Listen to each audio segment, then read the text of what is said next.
Hi, I'm Charles. This is my SirBookSage booktube channel, and welcome to Okoratober 2021, where I'll be spending the month of October reading a group of Nnedi Okorafor novels. If you're unfamiliar with Nnedi Okorafor, she's a Niger-American who writes Africanfuturism and Africanjujuism. She's also written some Black Panther and Shuri comics for Marvel as well.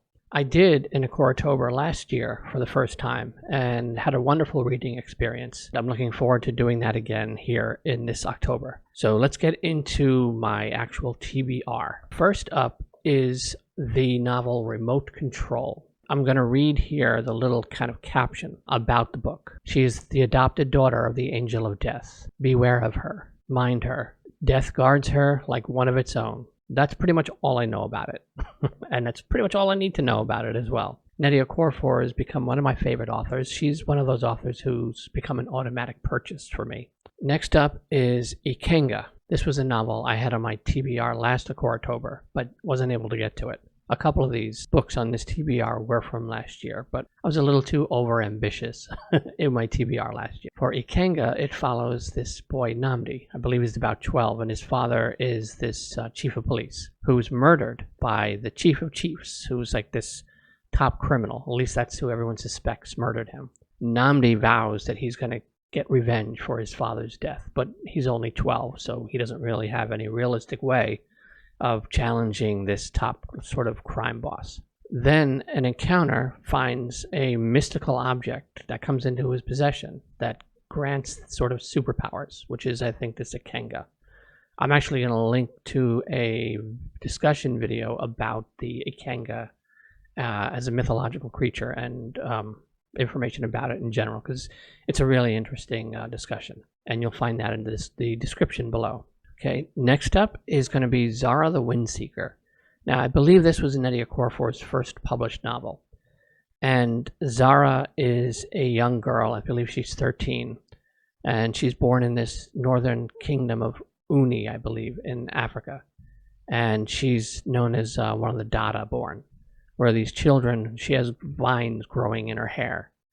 And the Dada are suspected of having like special powers, and they're kind of sort of feared as well. And I know that there's some like forbidden like jungle that just their town borders on, and her best friend I think either goes missing or gets kidnapped or something, and she decides that she's gonna set off to try to rescue him, and then the story goes from there. After Zara the Windseeker, I'm going to be hopefully reading The Shadow Speaker. This was a novel that I did not even know existed, I believe, until this morning, when I was looking up some information on Zara the Windseeker. It's set in the same setting as Zara, I believe. I think it takes place a little while after that story.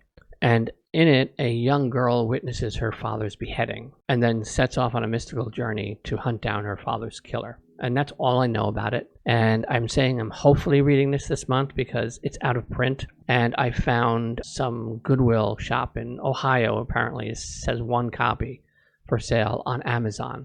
So I ordered it. So hopefully that will come in the next week or so, and I'll be able to read that. Because Zara the Windseeker and The Shadow Speaker are set in the same world, if you will, as the last two reads I'm going to be doing in Okoratober, and that is The Book of Phoenix and Who Fears Death. Now, I've already read Who Fears Death. It was my favorite Nnedi Okorafor book until I read Lagoon in last year's Okoratober. So I've been wanting to reread it for a while, and I want to see if it'll recapture its like crown as my favorite Nnedi Okorafor story. But The Book of Phoenix is a prequel to Who Fears Death. And in the Book of Phoenix, Phoenix is this sort of genetically grown girl who lives in a building in New York City. And she's like accelerated age, so she might only be literally 2 years old, but she's already in the body and mind of an adult. And I believe there's some tragic death that takes place that basically sets her whole world upside down. And she starts to realize that this place that she lives in, which she thinks is this wonderful place, is really almost like a prison. And then it's her desperation to break out of there, and then it goes from there. Considering Who Fears Death is set in a post-apocalyptic future Africa, and the Book of Phoenix is pre this apocalyptic event, I don't know if the Book of Phoenix is going to lead up to and end with this apocalyptic event, or if it's just setting in motion for like whatever is going to end up being that event. I don't know. I have no idea. So I'm really looking forward to reading all of these. So you have Zara the Windseeker, the Shadow Speaker, the Book of Phoenix, and Who Fears Death are all sort of connected to each other. And I believe they're all connected to the Akata books, which I think is the Insibidi series, I think is the series name now, if I'm pronouncing that right. They're all sort of connected together, set in her same sort of world and universe. That is pretty much my TBR. Remote Control, Ikenga, Zara the Windseeker, the Shadow Speaker, the Book of Phoenix, and Who Fears Death. And I'm really looking forward to that reread of Who Fears Death. And I also have Kabu Kabu, this book of short stories of Nnedi Okorafor's. I'm probably not going to read that whole short story collection, but there is one short story in there that is connected to Who Fears Death and the Book of Phoenix and everything. So I'm definitely going to read that one short story. I don't know if you've read any Nnedi Okorafor. Her Binti novellas are a really good place to start. They're a really interesting, cool, like sort of African futurism sci-fi story where this young girl in this village in Africa is the first of her people to go to this like famous galactic university. If you haven't read any Nnedi Okorafor books, I highly recommend her. She's, again, one of my favorite authors and very unique imagination, very interesting, very different.